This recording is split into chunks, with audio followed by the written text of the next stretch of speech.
There we go. There we go.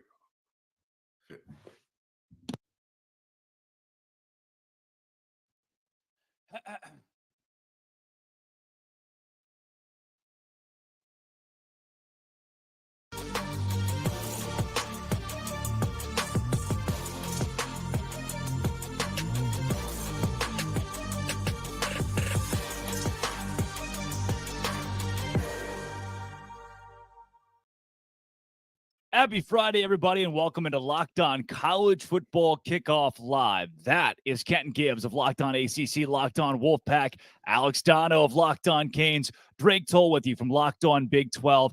Thank you for making Locked On College Football Kickoff Live your lunchtime listen every single Friday, wherever you watch your favorite Locked On College podcast on YouTube, and then afterwards, wherever you listen to your favorite podcast. Guys, the story thickens, the plot thickens. Connor Stallions is in our production room right now. You know, he told me he listens to us every week to get a scoop across the country about college athletics. And this time, he is, maybe him, we don't know, in Central Michigan gear on the CMU sidelines. And the craziest part is when pressed about this issue, head coach Jim McElwain said, we're trying to figure this out. Not, oh, yeah, we know that guy. He's a staffer. He's a GA. No, my friends, Alex Dono, this guy who's on the sidelines of the CMU game is unknown. And he's wearing sunglasses at night, and they look and they appeared to be smart glasses. I know Josh Pate did like a deep investigation. He could see a little blue light come on when he. You have a striking resemblance, Dono. I was just about to say, the Connor Stallions, did he infiltrate? He's right here. and listen, it's not now a lot of people thought this was just like a wacky conspiracy thing when, you know, people started to bring up that picture, but McElwain, I think, legitimized it in that we are not certain we know who this person was, and we are looking into it. And another part of it, and listen, Kenton would know better than I do, having, you know, played in actual games, but I've been on sidelines enough times. It's believable to me that this could happen, that someone wearing Central Michigan gear and just kind of acting like they belong there, because the sidelines are chaotic in college football games, guys. And even coaches on the staff don't always know who everybody is. And if you act like you belong there, I could see something like this actually happening. And man, this story, it's like the rabbit hole. We don't know how deep it's going to go. Kenton, I get it. You know, you played college football here, but this one feels a little bit different. I mean, these are coaches getting paid a little bit of money to make sure that someone's not infiltrating their sidelines to steal an opposing team's signs. I like my women thick, not the plots of cheating scandals. This is just not how it's supposed to be. Let's work this thing out, shall we? As a player, I was always locked in on game day. It was literally like a tunnel vision thing. Like nobody else was in the stadium. It was me and the people. It was me, my brothers next to me, the people across from me, the folks that we got to stop, right? So the players, it's not on them at all. Nobody would say it's on them. The coaches, you talk about, hey, you know, there's so much going on and there's all these things that all these folks around. Why do you not have a coach on staff to handle these types of things? With all due respect, if Connor Stallions did this, again, the fault first lies with him. The fault first lies with him, right? We're not going to pretend like this is anywhere else. But then we need to move to, how do we prevent this from happening in the future? Why do you not know? You all know as members of the media how hard it is to get credentialed as media to get into a lot of these universities. I'm not going to say any names, but there are multiple universities in the ACC that told me to my face, hey, we do not credential podcasts. That's fine with me. That's all right. I'm not mad at you. More power to you for your rules. You credential random staffers from other people's teams, not just to be in the media booth, to be on your sideline. This lack of oversight by CMU needs to be seriously addressed within every university. All the money that y'all got, guess what? I guarantee you, all of you could pay some former player, some super fan, somebody like that. Hey, your specific job on game day, make sure everybody who is down there is supposed to be there going forward. You'll get paid $50,000 a year, whatever the case may be. All you got to do, Saturdays during the season, show up, make sure that nobody's on the sideline that doesn't have to be there. For this to be even a thing that's feasible, and for McElwain to not outright come out one way or the other, is complete and utter cowardice, because why do you not have the staff to figure this out within, oh yeah, this picture came out, hey, we're getting it resolved immediately. Either you say outright it is or it isn't. quickly, because at this point now we're giving it life. Now we're making jokes about Dono being him, but who knows? This is a very serious matter to where is this guy, and why do we not know where he is and what he's doing in terms of like people on your sidelines? This is ridiculous. And it seems ridiculous. Like, guys, this situation may now be really the tipping point where other coaches in the Big Ten have had enough. Yeah. They had this 90-minute conference call this week where they were, they started out with their kind of regular conference business, and then they asked Jim Harbaugh to leave the call so that they could speak freely about Michigan. Things were getting very heated. Words like fraudulent, were thrown out just in terms of the games that Michigan is winning during this alleged situation. And, it sounds like Big Ten coaches want something to be done. They want Harbaugh, Michigan to be punished. And it's a difficult job for the NCAA commissioner, or for the NCAA and for the Big Ten commissioner. Now, the NCAA moves slow as molasses. So their investigation probably wouldn't be resolved until next year. But, you've got big time games that Michigan's going to be on television. They're probably going to make it to the college football playoff the way that they're trending. It's hard to imagine that they don't. Mm-hmm. And so if you were to release some kind of sanctions and basically delegitimize what they've already done this year, that's going to be a black eye on the entirety of college football. So this is a difficult thing to handle over these next few weeks.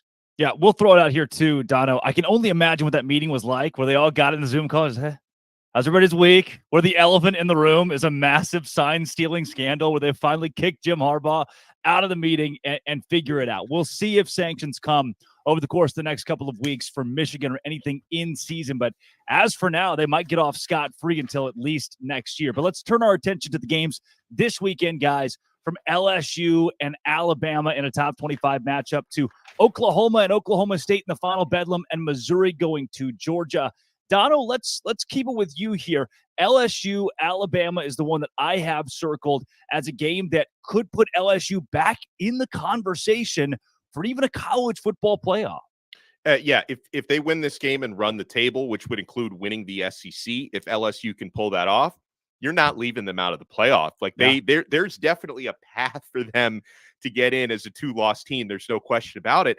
I have a hard time seeing them beat Alabama this week. It can happen. The spread is only -3 Alabama at home, which is kind of like a pick 'em when you think about negating the home field advantage and all that. But to me, the important matchup in this game is going to be Alabama's passing game, specifically the deep passing game, where Milroe's finding a lot of success against a really banged up LSU secondary. Now, obviously, LSU's offense, we know they can score, and they will score even against Alabama. But to me, it's like one of their team weaknesses right now in the defensive backfield seemingly plays in with an Alabama strength, and Alabama's at home. So I lean to Alabama getting this done. But as you adequately pointed out, this has college football playoff implications on both sides, because Bama at one loss, they're very much in control of their destiny if they can get through the SEC. And I could say the same about LSU if they win.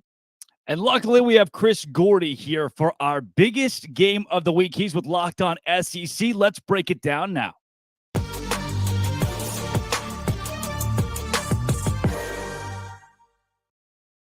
Chris Gordy here of Locked On SEC. Chris, Alabama and LSU, this year's version has playoff implications as it usually does, but it seems like it's even bigger for an LSU team and Brian Kelly, who are trying to stay afloat in that college football playoff picture. What makes this the biggest game of the week when it comes to the implications of who wins and who loses? Well, yeah, this has been one of the biggest games of the college football world, really for the past 20 years. I know it's one that Alabama has had the advantage in a lot of them, but the TV ratings speak for themselves. There's a reason why CBS flexed this to their night game. People tune in for LSU Bama. And this one is going to be strange, guys, because it's quite the opposite of what we were used to through all those Les Miles years, where it was dominant defense, average to bad offense, and LSU would lose games like 10-3 and, these like defensive slugfest. LSU has the +1 offense in the country right now. I mean, Jane Daniels is playing on another level. Even in their 2 losses against Ole Miss and Florida State, the offense still put up 400+ yards every week they've played. So people are kind of defaulting, going, well, it's Alabama at home. I get it. Alabama's defense has looked much better in recent weeks. I still have my questions about how good are they? who's the best offense they face? Yeah, they faced Ole Miss a couple weeks back, but Lane Kiffin always pees down his leg when he faces Nick Saban. So I can't put too much into that one. I just think Jaden Daniels, if they come out and they execute and they're scoring points, it's going to be the onus is on Jalen Milroe. Hey, bro, don't make the big mistake, which we've seen him do time and time again this year. Throws in inopportune interception, gets sacked, fumbles the ball away. He's the most sacked quarterback in the SEC this year. So I think this could be a shootout. If LSU is setting the tone and they're scoring and they're scoring and they're scoring, keep in mind touchdowns, not field goals.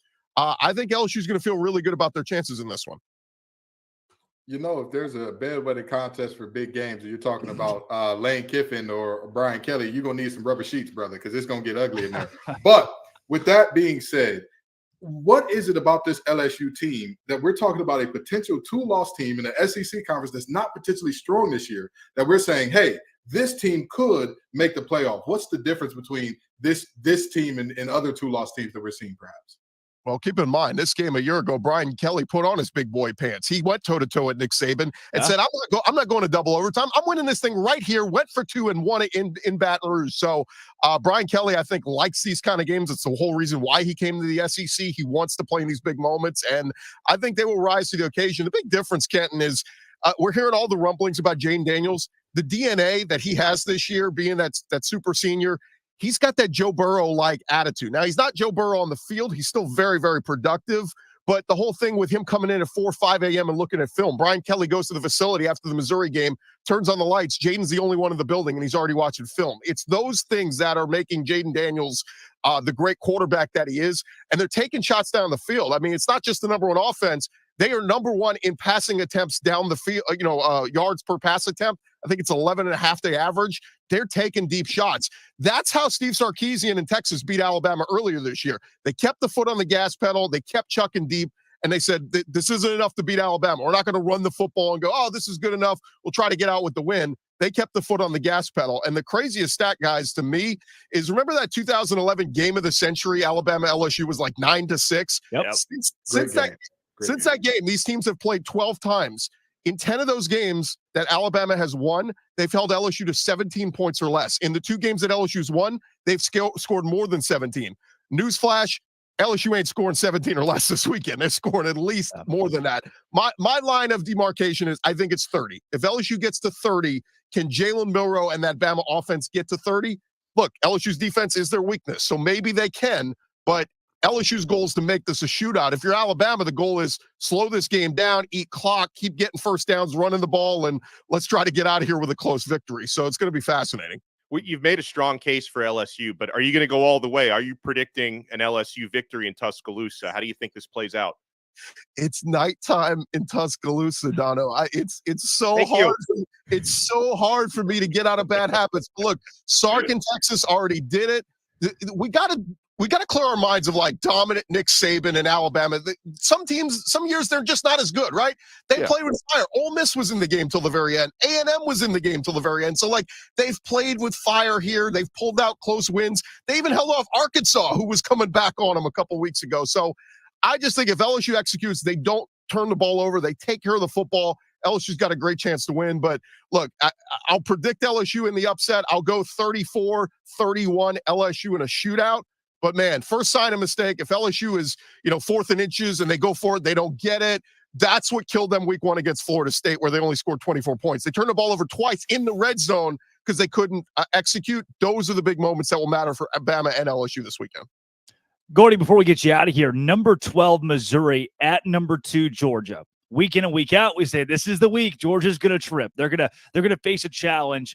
And to this point, in every game we've at least expected that, the Dogs have rolled. Now with Mizzou, who played them so close last year in Columbia, is there any way Eli Drinkwitz and company can at least make this thing a ball game? Well, the key is nobody picked Mizzou, right? We all need to pick Georgia because a few weeks ago when people were going, I think Kentucky can beat Georgia, they show up and they blow them out. Yeah. A week ago, people are like, I think Florida may be able to beat Georgia. They show up and blow them out. So this week, no, we should all be predicting Georgia to blow out. It's going to be 50-3. Georgia's going to have no problems because the minute we start picking against them, I think Kirby Smart takes all those clips from Locked On and they just put them on a reel and play them in the locker room. He's got his own Connor Stallions who's just watching Locked On shows. Absolutely. And he's letting all his players know, everyone in the country doubts you, Georgia. It's like, oh my God, you haven't lost a game in like 2 years. Chill out, Kirby. But no, I think Missouri's got a chance. Again, same thing, hostile environment. They're going in Athens. If this was in Como, I'd be picking Missouri. But Brady Cook's been fantastic. Cody Schrader's number 2 rusher in the SEC this year, running the football great. Luther Burden is a star in the making at wide receiver. They're going to have to win a shootout. Carson Beck's been very good. Even in the absence of Brock Bowers, Ladd McConkey stepped up. So Mizzou has a chance. 15.5 points seems like a lot to me, guys. I like Georgia to win at home, but I like Mizzou to cover. I think they keep this close till the end. Yeah, Gordy, give me Georgia 50-3 in this one, actually. I'm going to have to side with the Bulldogs. Chris Gordy of Locked On SEC, thanks for joining Locked On College Football Kickoff Live. All right, thanks, guys.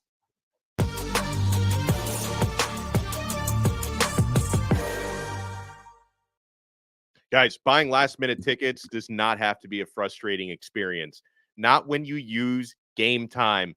Guys, I love the Game Time app. I've already used it since they've been aboard with us 3 times. I got tickets to Disney on Ice. I got tickets to a concert. I got tickets to a Miami Hurricanes game for some friends. I love the last-minute tickets, flash deals, and zone deals. Lowest price guarantee, event cancellation protection, job loss protection, so much more at Game Time. Guys, you can see your seat views right there on the site, and they'll personalize it for you. So you're getting tickets to only events in your area. You don't have to sift through all the national stuff. And the Game Time guarantee means you'll always get the best price. If you find tickets in the same section and row for less, Game Time will credit you 110% of the difference. So download the Game Time app, create an account, and use code LOCKEDONCollege for $20 off your first purchase. Terms apply. Again, create an account, redeem code LOCKEDONCollege for $20 off. Download Game Time today. Last minute tickets, lowest price, guaranteed.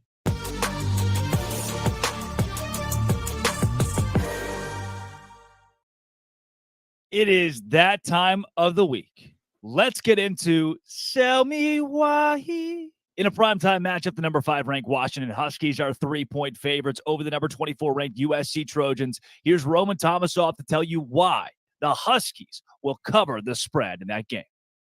What's up, everybody? Roman Tomasoff with Locked On Huskies here, and I'm here to give you 2 big reasons why the Huskies can cover the spread this weekend against the USC Trojans as they head on the road to take them on in Los Angeles. Number 1, it's that guy. Come on. Michael Penix Jr., he's been the best quarterback in the country this season. The Huskies are averaging just south of 400 yards per game. They are the number 1 passing offense in the nation. And with a complement of Rome Odunze, Jalen Polk, and maybe even Jalen McMillan in the fold around him, the Trojan defense is going to have a lot of trouble defending all of those weapons. And speaking of the Trojan defense, they've given up over 40 points in 4 of their last 5 games. And against this Husky offense where, hey, they can be explosive, they can score at any given time, not just through the air, but on the ground as well. They've got a really talented running back in Dylan Johnson. I think that the Huskies have a great chance to cover the spread.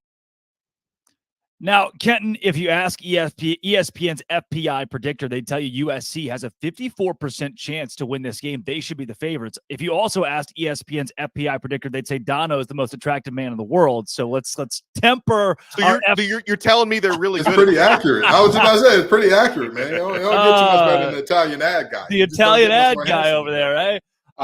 This week, Washington going to USC, a night game out in California. I say night for them. It's really just late afternoon. What do you see in this one, Ken?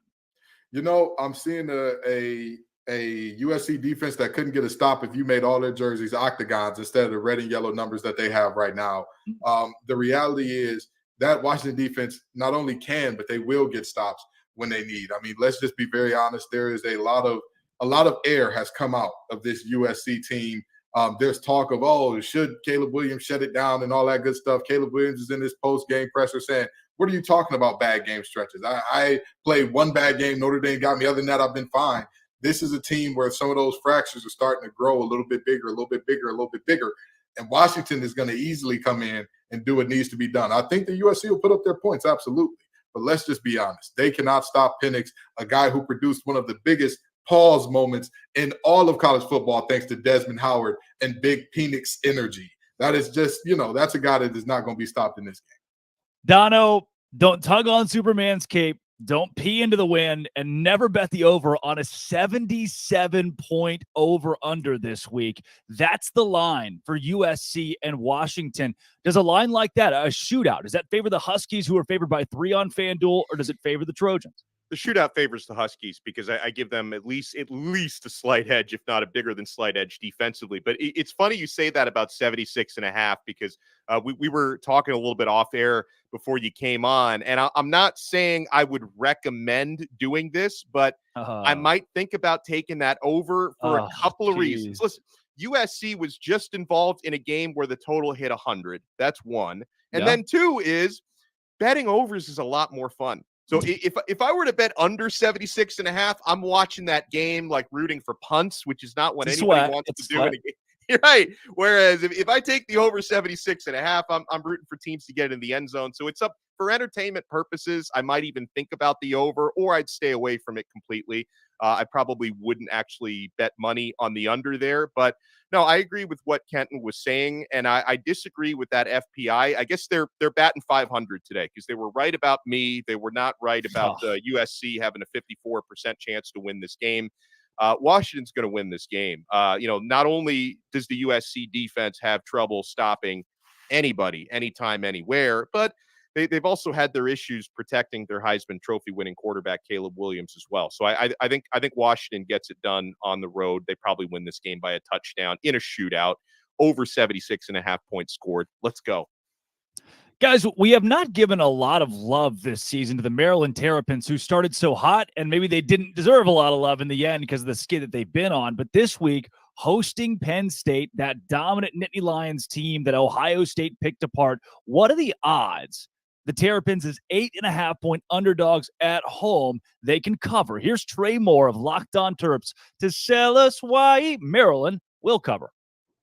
The Maryland Terrapins will cover the spread against Penn State. The line currently is Maryland plus 8.5 on FanDuel, and the Terps are at home and will be motivated coming off 3 straight losses, and know that this game will define the rest of the season. Talia Tungavailoa is more experienced than Drew Aller and leads the Big Ten in passing yards and touchdowns. Maryland also has a deeper, better wide receiver room where the Terps have 5 guys over 200-plus receiving yards, while Penn State only has 2. Penn State's offense has not proven to create big plays like the Terps, and that won't change with Maryland's secondary, which is one of the best in the Big Ten. Penn State's offense won't be explosive enough, and the Terps will create some big plays at home. Expect a close game and for the Terps to cover the 8.5 points. For those listening on podcast, we're supposed to bring you the visual. Trey Moore is jacked, but I just want to throw that part out there. That dude is ripped.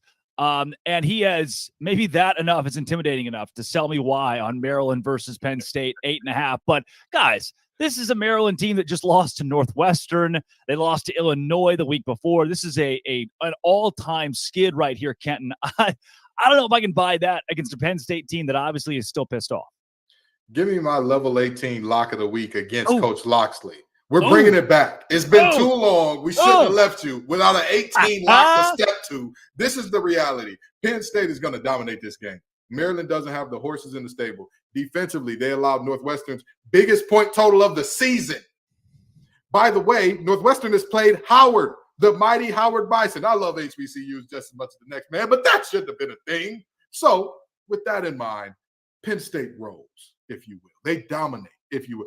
The younger Tungavailoa will be scrambling for his life. It will be a very tough game for him. It will be a very tough game for that wonderful receiving room. The reality is they can't do what needs to be done to cover in this game. They won't come close. I don't care how jacked you are. I'm jacked too. I just wear big clothes so you can't tell. I dress like a 90s rapper, but if I didn't, you'd see the gun show on the regular. Dono, are you buying the gun show?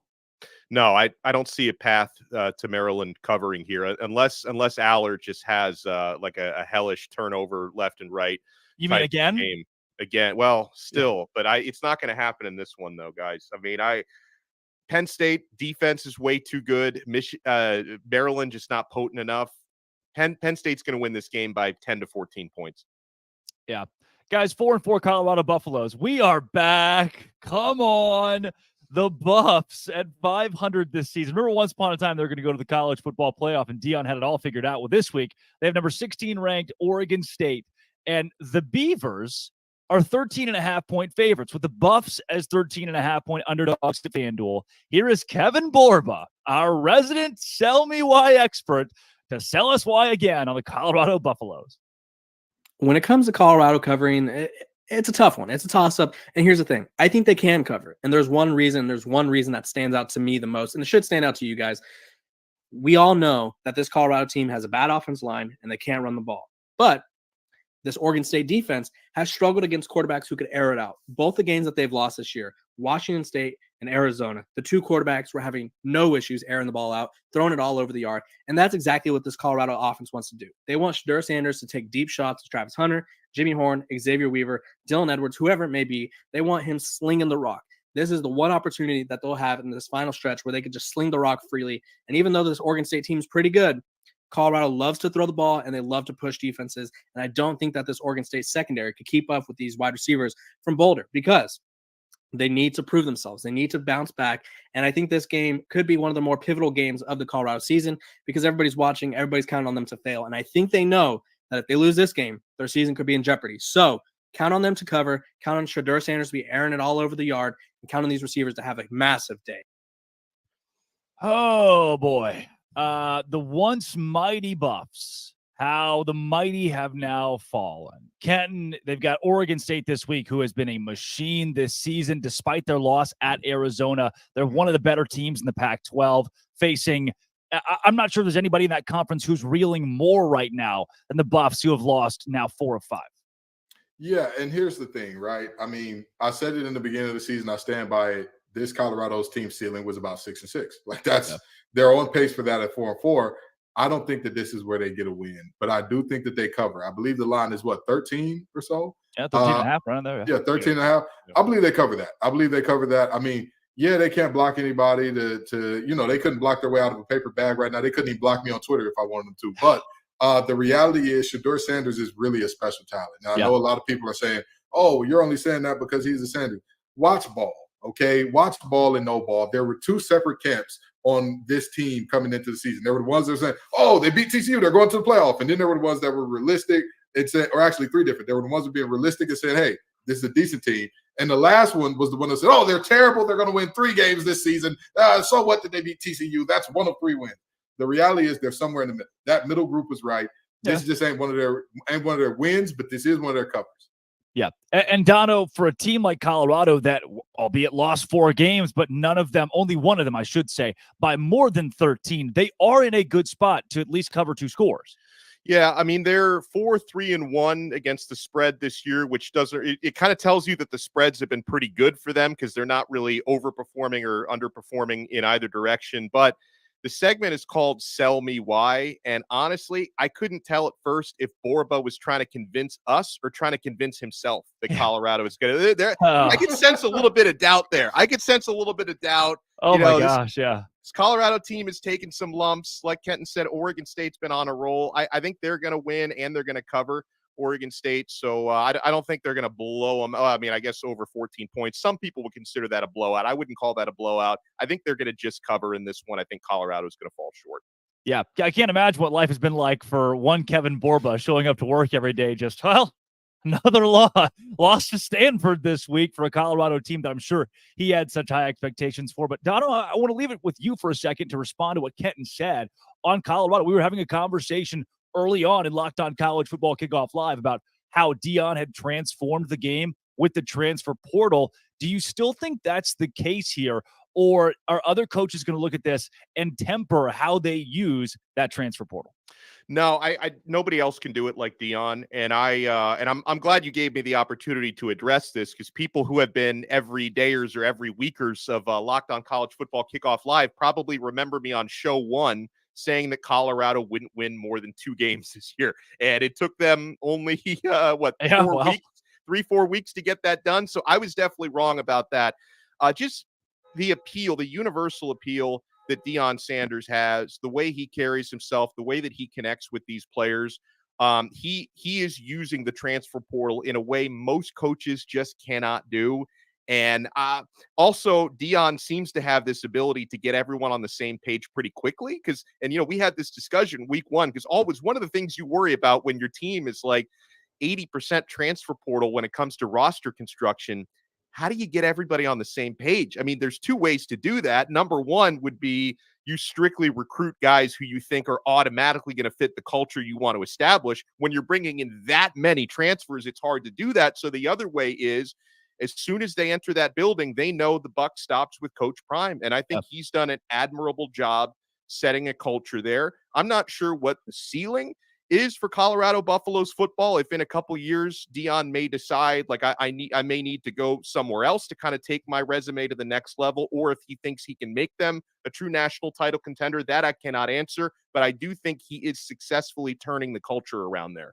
Yeah, I mean, that said, moving to the Big 12 next season and seeing their schedule, there's a way with how it lines up that Colorado can win 10 games by virtue of who they play and where they play moving forward. Coming up, though, college football playoff rankings are out.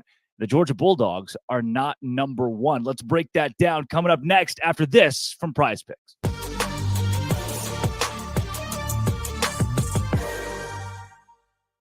Guys, Prize Picks is the largest daily fantasy sports platform in North America and the easiest and most exciting way to play DFS. Here's what I love about Prize Picks. It's just you versus the numbers. Instead of battling thousands of other players, including pros and sharks, you just pick more or less than on 2 to 6 player stat projections, and you watch the winnings roll in. Guys, that's why I didn't like DFS before Prize Picks, but Prize Picks going up against the numbers. I've been playing this since 2020, since 2020 on Prize Picks. Guys, Prize Picks even offers a reboot policy. So if your entries, they stay in play even if one of your players gets injured. For football and basketball games, if you have a player who exits the game in the first half and does not return in the second, that player is rebooted. And Prize Picks is the only daily fantasy platform with an injury insurance policy. How many times have you wanted that? My guy got hurt. That's why I lost. That never happens at Prize Picks. Guys, you can turn $10 into $250 with just a couple of clicks on Prize Picks. So go to prizepicks.com/lockedoncollege and use code LockedOnCollege for a first deposit match up to $100. Prize Picks is daily fantasy sports made easy. Guys, we have wined and dined you. Let's give you the meat and potatoes of Locked On College Football Kickoff Live with a playoff ranking breakdown. We'll bring you our booms and busts. And finally, at the end of the show, our game time decisions and picks for this week. College Football Playoff Committee put Ohio State at number 1, Georgia at 2, Michigan, despite the scandal, at 3, and Florida State at 4. That would be your college football playoff if it started tomorrow. Another big thing that I look at is a conference like the Big 12 that struggled so much early in the season has now added a lot of teams in on the backside of this. And Oregon State, who just lost at 16, their strength has been recognized. Penn State down to 11, Ole Miss at 10. Where do you start, Kenton, with the college football playoff rankings? Don't be cowards. Don't be cowards. I need to do this again. Okay, this doesn't just apply to the Big Ten coaches. Jim Harbaugh, feel free to steal this sign. For those of you listening, it says, say it with your chest, you cowards. Because at the end of the day, Michigan I've watched enough Locked On ACC. This shtick is awesome, by the way. Oh, absolutely. Absolutely. Sometimes you just need to sign these things out. And the reality is this Michigan team has dominated everybody in their path. And you could say, well, there's been nobody in their path so far. Is that their fault? You play who's on the schedule in front of you. And the closest game that they've had all season has been what? A 24-pointer? This is insane. This team deserves every bit of love that they get. There is no team that has been more dominant week to week. But the worst part about this is Georgia got all the motivation they needed. Because, you know, Kirby Smart, he straps those players down, forces their eyelids open to everybody who's ever said from the time that Herschel Walker was there till now that Georgia was going to lose a game. Okay, he holds them down and he forces them to watch it. And look at it. Now he has the best propaganda ever to run with. And, oh, look, they think you're not good. They think that you're number 4. Ooh, how terrible do they think you are? They hate you. The media hates you. Go out there and beat everybody by 50, which does not bode well for Coach Drinking them. And I'm a Coach Drink stan. So those are the two things that I look at. Wow. Ken, and we've beaten the dead horse here with the whole sign stealing thing. But I want to give it to you. I'm going to put you back there. It's a Saturday afternoon. Yeah. You hear the sounds, the sights, the fireworks pregame, and you know this next run is off left tackle. You're tipped off against the mighty Clemson Tigers. This runs off left tackle. Can you stop it? How much does this affect the game? Because I know you like Michigan here, but keep in mind they know the other team's plays. Yeah. I mean, if you tell me the plays, I'm gonna stop it. If we're two players of similar ability and I know where you're going, I can't stop you. If you're going off left tackle, I'm not stopping it. Yeah, but no, luckily they're a little more even. Exactly. Like I'm sorry, Drake, but you weigh what? $140 soaking wet? I mean, with some bricks in your pocket. Oh, I'm sorry, $145 soaking wet. By 7th grade, if I keep eating, I'll be $150. Gotcha. But the reality is, of players of similar talent, again, if you have that advantage, you absolutely can win. Which is, I'm saying this. I'm counting this with Michigan knowing your plays or whatever the case may be. Once you announce them as cheaters and officially get them out, then get them out. We won't talk about them anymore. Once they're banned from the deal, they're banned from the deal, and I'm not going to say anything. But as they are, knowing plays, not knowing plays, Connor on CMU sideline, on this show, where's Waldo, wherever he is, that is what we are counting right now. They are dominating, whooping the wheels off teams. I mean, they're down to the axles after you play Michigan. And so I can't give anything other than props and respect to that team until the moment comes where it's officially announced they're done, we're pulling them, nobody else is playing them, it's over with. Because when it's over, the music stops, all that good stuff. But while they're still here, give them their respect for what they're doing. Donna, when you look at college football playoff rankings, the initial rankings this season, what stands out to you? Well, one thing I just want to add to this Michigan conversation, I would hate to, assuming, maybe the Big Ten doesn't do anything to sanction Michigan. Maybe they don't have the power to, because I don't think they have access to all the evidence like the NCAA currently does. The NCAA probably won't get anything done this year. So if things continue to play out the way that they're playing out, I would feel terrible for a team like Washington if they run the table and they don't get into the CFP, because a team that's stealing signs gets into the college football. For as dominant as they've been, I would hate to be in the shoes of a team like Washington if they keep winning and they miss out. Outside of that, listen, if I pretend I don't know what I think I know about Michigan, to me, they're the best team in the country, to kind of echo what Kenton was saying. I guess who really cares if you drop from number 1 to number 2 right now? But I did think that was a curious thing for Georgia. All they did was go out there and dominate their rival at a neutral site. I'm not saying Florida's been great this year, but all three of us thought the game would be a lot closer than it was, right? I think most of America thought the game would be a lot closer, or that even Florida could pull off the upset, and Michigan without Brock Bowers had zero problem. So this is an interesting week for them to drop. I would probably pick Georgia against Ohio State head-to-head, so I don't agree with Ohio State being number 1 right now, but I do think that, scandal aside, I do think they have the right top 4 right now. Obviously, Florida State deserves to be in there. There's no question about that. So I think they've got the top 4 right. It's just the scandal in Michigan makes me feel really bad for Washington right now. Yeah. And I do think Georgia, it's a weird week to drop them from number 1 to number 2. But outside of that, I think they mostly have this right. Kenton, coming from Locked On ACC, give me Florida State's odds at a college football playoff appearance right now, because as it sits, I feel really confident in the Noles being there. Nobody can stop the Noles but the Noles. I'm not saying that they've reached boogeyman status to where, like, there were times where Clemson played their worst game of the season by a mile, and the other team played up. They were hitting passes. You're like, wait a minute, that quarterback couldn't hit the broadside of a barn, and now all of a sudden he's throwing dots, and that team still lost. They haven't reached that status, but nobody can stop them but them.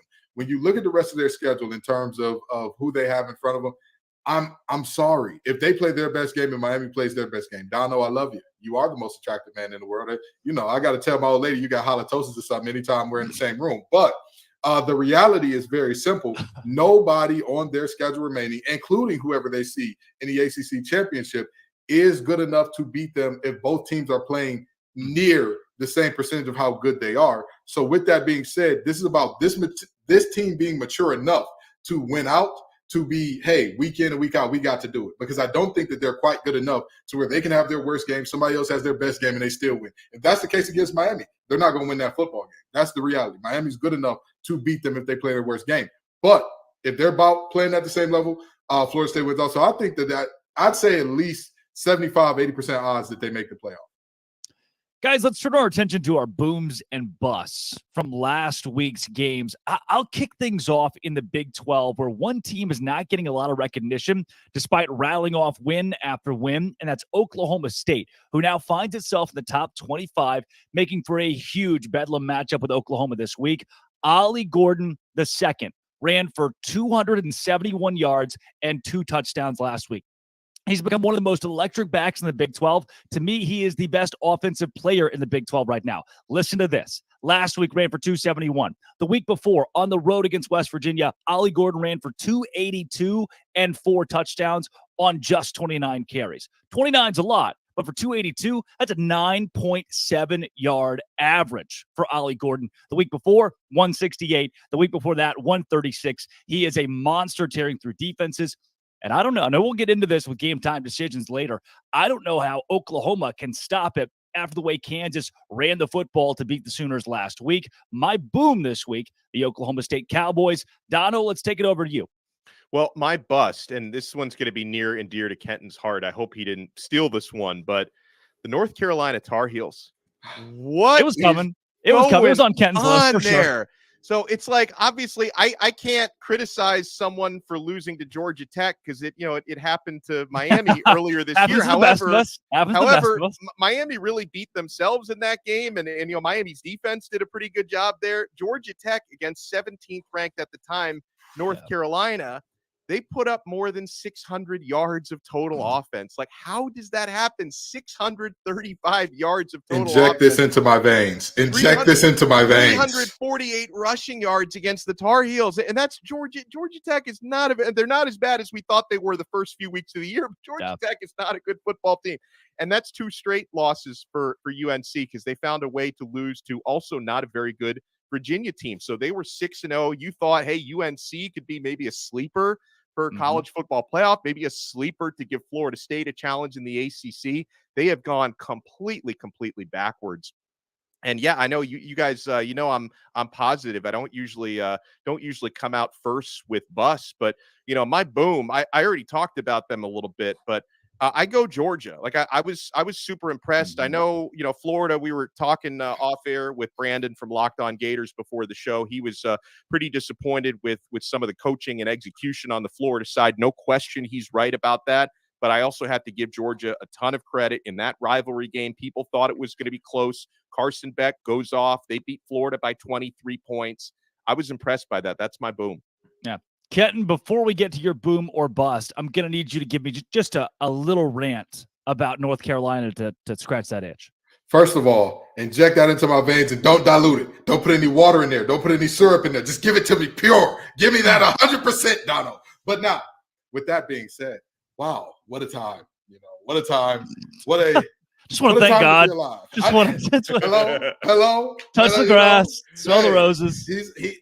The source from which all blessings flow, shall we? Now, with that being said, if only somebody had warned you all that North Carolina defense was fraudulent, if you will. If only somebody had said, I get it. I know that. Hold on. We could go back and clip it last week because I asked both you guys if Georgia Tech had any shot, and each of you picked North Carolina in this game. I'm happy to be wrong in that case. I am so happy to be wrong. I've never been happier to be wrong in my life. I've never once, because people know I like being right. But with that being said, 2 losses against 2 downright bad teams. A Virginia team that is honestly terrible. One of the worst teams in all of the Power 5 that is getting better. I got to give Tony their credit over there. They got too many Tonys. They hit their Tony quota, but they keep getting better, winning ball games, being competitive. And what started off the season is like hey, do we need to have a relegation? Do we need James Madison to move up into the ACC and they move down into the Sun Belt? But this is very seriously, what do we expect from North Carolina, right? This defense we knew all along had their problems. They could barely stop App State. And now all of a sudden with Virginia doing everything that they could to trick it off, they couldn't win. And then you got the mighty Haynes King, the #1 passer in the ACC. Brother, you got a hot and ready coming your way on me. An NIL deal with College Football Live just happened for you, Haynes. Give me a call. I'll get you your hot and ready. Pizza, whatever type you want, okay? Whatever you want. Hot dog. Not hot dog. You want sausage on that thing? You want pepperoni? You want cheese? I got you. But anyway, that's all I got to say about UNC. Fraudulent defense. Drake May's great. Love Tez Walker. But, they are who they are when they got here. Wow. What you just did got Jim Harbaugh suspended for 3 games, by the way, Ken. I'm not sure if the Well, I guess the player a cowards pizza. finally said it with their chest. I guess the cowards finally said it with their chest on Jim Harbaugh. So, all That's right. good. So then, Ken, do you give a boom to Georgia Tech? When you think about a boom team this week, whether in the ACC or out, where do you go? Well, actually, I do have a boom, but it's not for a team. And it's tied into my bus. Tyler from Spartansburg. Brother, where you at? Yeah. Yeah. That's my boom. What a call. Yes. A regular person That's getting right. under a coach's skin That's to right. the point where he has to rattle off all of his accomplishments as if he's reading his own intro. Hold on. Not only that, Can we start calling him LinkedIn Dabo? Can we start doing that? Hey, He that said- was the original picture on our He LinkedIn comes format. on, he said, I never failed. And after he lists all of his accolades in college football, he goes, and guess what? I got married. And I got had married. kids. I'm Yeah. a daddy. I'm a great daddy. Congrats Got on the 2 bedroom stuff, Dabo. I'm not sure we needed to throw that in there. Hey, It's just- he said it's working, okay? The offense He may not said be it. working, but I got something that's working. Okay? It's- I'm looking at this Oh. situation saying, oh my God, what a mess Clemson Oh, is. yeah. What a mess. Yeah. My brother in Christ, you are a head coach of a college football team. Not only are you a head coach, you're one of the highest paid in all the world. If some kid is calling you in, some kid, adult, whoever, woman, it doesn't matter. Non-binary person, it doesn't matter. Whoever is calling in saying, hey, you're overpaid, yada, yada, yada. I would wipe my tears with a stack of $100 bills and say, Tyler from Spartanburg, you've hurt me. You've hurt me. And these freshly washed $300 bills from the bank, because you know money's nasty. You don't want to put that stuff on your face without washing. I just can't believe that you would say such a thing. Who cares? Who cares? To let him get under your skin like that, Dabo, it's not the loss to NC State that makes you the bust. It's letting Tyler from Spartanburg get you in a dizzy, brother. That's a bust like I've never seen. Spot on. Oh. I couldn't believe that when I started to see that clip float around, I knew it was real because it was, it was too good not to be. But I was like, how is this guy losing his mind like this? Yeah. Dabo is coming completely unraveled. Yeah. Yeah, And I got to mention, too, in the middle of that, it's maybe my least favorite thing. So guy comes out with a relative criticism and mentions, by the way, in the beginning of the phone call, he's a veteran. He is a longtime Clemson fan since before, so he can't be a kid. We've established this guy is probably 30s, 40s, if not older. And Dabo, of course, calls him some kid. And then I love it. Maybe my favorite part of the entire clip is Dabo going, Tyler. Yeah. As if, like, I'm going to say his name with a little zest, like a Dono. See, I'm mad at you. Like that. Gotcha. And not only that, he rattles off all of his accomplishments, all the I did this. And before I got here, Clemson hadn't done anything. And for 35 years. And I just couldn't believe it. Not only was he in a tizzy, but he got to the point of, I bet you've never done anything wrong. I bet you lead a lot of people. I bet you're a perfect person. Like, Dabo, brother, somebody's calling you from Spartanburg just to say you make $11.5 million to go 4-4, which that's a harsh question, but at the same time, let's welcome that in college football. You get paid $11.5 to answer those tough questions. And instead of answering it, you give you're a little punk kid. Never call here again. That, to me, I don't want to say beginning of the end, because I think a couple weeks ago things started to unravel. But now when off the field, you're showing your you-know-what like that, this is, Kenton, not a good look. Absolutely. And the most interesting thing about this, it reminds me of that new Drewski video that dropped where there was a young man in the club smiling with chains on it. He said, we changed this redacted's life. He was broke before he met us. He was nothing before he met us. We changed his redacted life. Listen, that is what he just said about Clemson. If I was a Clemson fan, I would be very, very dismayed by that, because at the end of the day, nobody's ever bigger than the program.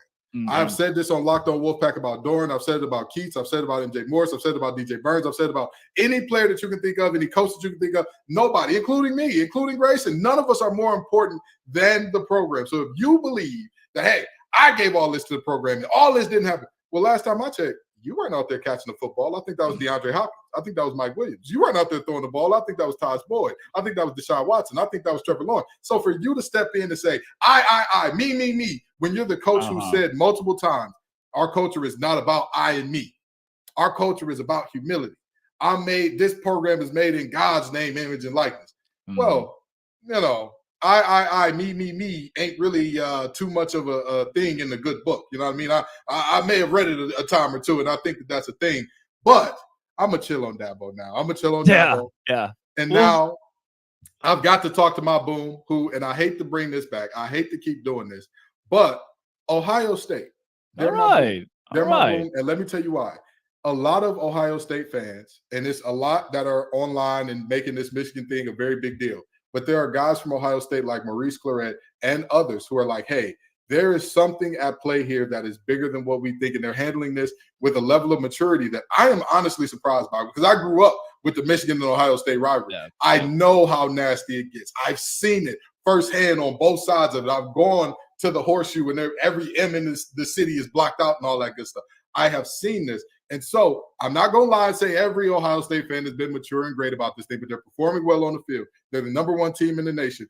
And I mean, again, for as childish as I expected, for as bad as I expected them to be, they have, nothing but respect to Ohio State right now. Guys, let's go rapid fire into our game time decisions. Who is going to win in this week's biggest matchups? But first, let's hear from Game Time.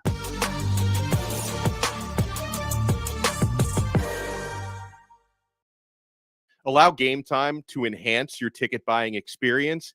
And most importantly, take that stress away from buying last-minute tickets. I don't stress. In fact, sometimes I wait a little bit longer to get my tickets because Game Time has some of the best deals day before, even day of an event. Guys, last-minute tickets, flash deals, zone deals. It's easy to find and buy tickets for every kind of event in your area, whether it's a sporting event, a concert, a comedy show. Believe me, they have it all, and they will personalize your selections based on where you live. They know where you are, so you don't have to filter out all the national stuff to get to events in your area. They're obsessed with finding ways to help you save money on tickets. Game Time has deals on tickets right up to the start of the event, even an hour after it starts. It is the place to find last-minute seats. And guys, the Game Time guarantee means you'll always get the best prices. If you find tickets in the same section and row for less, Game Time is going to credit you 110% of the difference. So download the Game Time app, create an account, and use code LOCKEDONCollege for $20 off your first purchase. Terms apply. Again, create an account and redeem code LOCKEDONCollege for $20 off. Download Game Time today. Last-minute tickets, lowest price, guaranteed.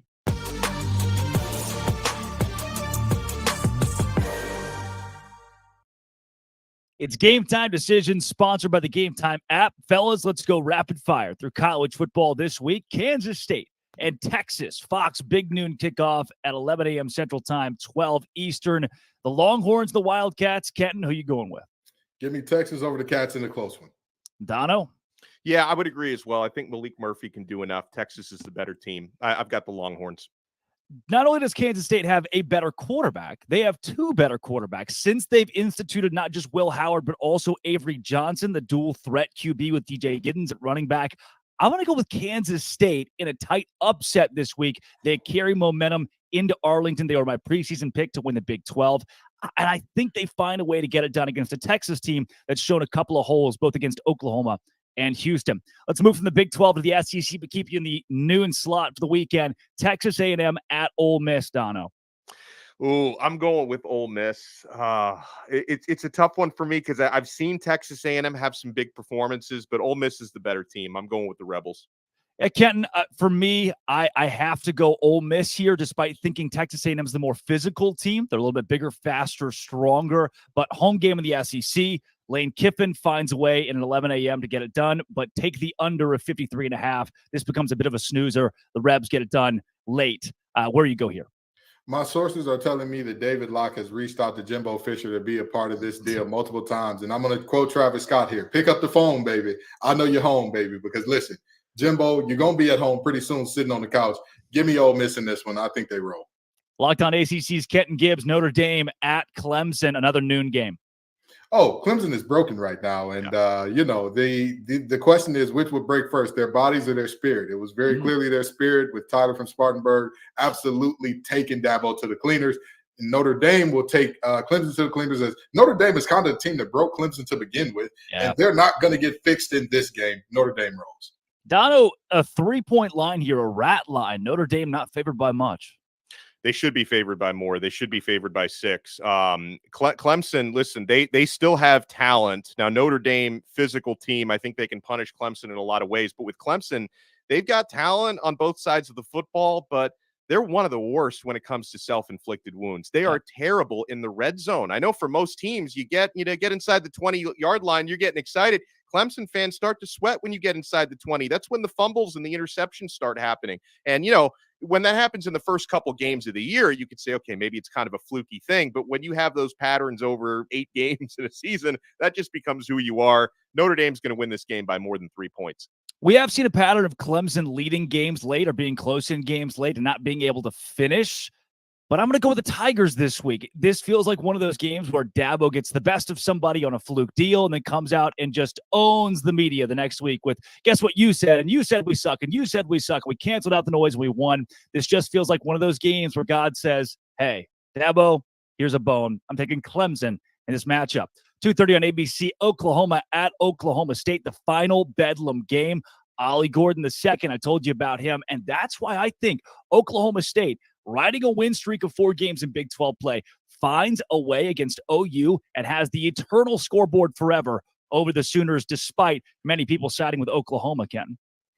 It's not about what happens in 1 or 2 games during the season. It's how you bounce back. I'm not giving up on the Brent Venables train. I think that this Oklahoma team is legit. I think that they absolutely fell flat, losing to Kansas and a backup quarterback and all that good stuff, sure. But I think that Oklahoma gets it done here. I think that Gundy feels gross enough winning the game, having to run the ball this much. I think he feels very icky about this situation, and Brent Venables doesn't care. He's happy to do whatever it takes, and I think that he's got the horses in the stable that are just a little bit better than what Oklahoma State can compete with. Dono, it's a pissed-off Oklahoma. They just lost to Kansas. Yeah, the matchups tell me Oklahoma State can win this game. And I know I'm trying not to overreact for, one loss for Oklahoma, but we could start to see the patterns there. They got a little bit lucky against UCF the prior week. They've been on upset alert a couple of times this year. And Ollie Gordon playing just at an unprecedented clip. He's already over 1,000 yards this season. He's averaging almost 8 yards per carry against conference opposition this year. It's insane.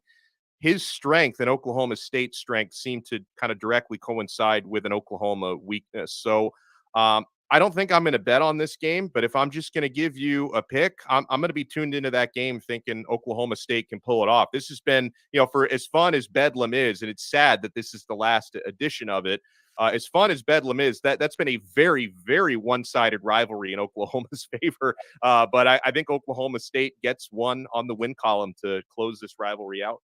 The board gave its picks on Washington and USC, as well as Oregon State and Colorado early in the show. Each of us going with Washington to win and Oregon State to top Colorado this week. Let's keep it in the Pac-12, though. UCLA at Arizona. Jed Fish has something good going on, Dono.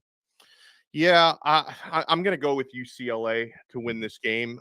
This is another tough one for me. What's the line on that one? I don't have it in front of me. UCLA minus 2.5 on the road. Ooh, yeah, I think they're going to win this game probably by 6 or 7 points. I'm going with the Bruins. Yeah, Kenton?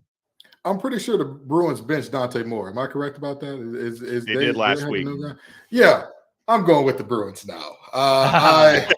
If I rooted for a King Crusader one time, I'd get into heaven for sure, but I need to do a little bit more good work down here. I think that the Bruins get this done. Chip Kelly and that defense, extremely physical. Arizona's going to be feeling themselves after coming off a big win against Oregon State. And now Chip can look at them and say, hey, you have to take this team serious. Look what they did to this team, guys. And so I don't think that they're going to overlook this team. I think the UCLA wins it handily. Arizona keeps momentum. I've got Arizona winning a tight one at home. Really quickly, Iowa State hosts Kansas. The Cyclones against the top 25 Jayhawks team that beat Oklahoma, 2.5-point favorites, Dono. Yeah, I'm going with Kansas to keep it rolling. Yep. Kenton. Oh, give me the Jayhawks. Jayhawks, rock chalk, folks. This is not going to be one in which Iowa State does something great. Matt Campbell, that seat is hot as fish grease, brother. You need to go ahead and get it right before David Locke gives you that call next. Because, I'm more than liable to tell you pick up the phone too, brother. So, yeah, that's what I got going on. Kansas in this one. Defend Jack Trice. Iowa State gets it done in a night game at home. And then the biggest game of the week on CBS, slated to the night slot. Number 14, LSU at number 8, Alabama. The Tide favored by 3, Ken. Bama rolls. I don't think that LSU has it to LSU can score. They can score in bunches. They can do that at a high clip and all that. but I don't think that they've seen a defense like Alabama's all year. And also, the reality is, again, I don't care that Brian Kelly won that game last year. I still know that man. I know you. Yeah. You cannot trick me. You will not trick me with one big win. We have seen this time and time and time over again. And in the words of the immortal Maya Angelou, God rest her soul, when somebody shows you who they are, believe them the first time. But in Brian Kelly's role, it would be the second time, the third time, the fourth time, the fifth time. I believe you, Brian. I believe you can't win big games. You got me. I'm sold, brother. All right, Dono. You go in the same direction? I'm going the same direction. Milroe, he can make mistakes, but he does excel throwing it down the field. His strength perfectly plays into LSU's weakness. It's too banged up in the defensive secondary. You got Jermaine Burton averaging over 22 yards per catch this season. So I think Alabama, they have enough to exploit LSU's biggest weakness. And also everything Kenton said about Brian Kelly, I co-sign on that. Yep. So I've got Alabama winning, and they should probably feel a little bit disrespected by that. I know LSU's a good team, but Alabama only being favored by 3 at home, I think they should feel a little bit disrespected by that. I think they're going to win this game by probably close to 10. The desk loves the Tide of riding Alabama as well. And give me Georgia 50-3 over Missouri, just for good measure. That is Alex Dono of Locked On Canes, Kenton Gibbs of Locked On ACC and Locked On Wolfpack, Drake Toll with you from Locked On Big 12. Thank you for making Locked On College Football Kickoff Live your lunchtime. Listen every single Friday. This has been, always will be, Locked On College Football Kickoff Live.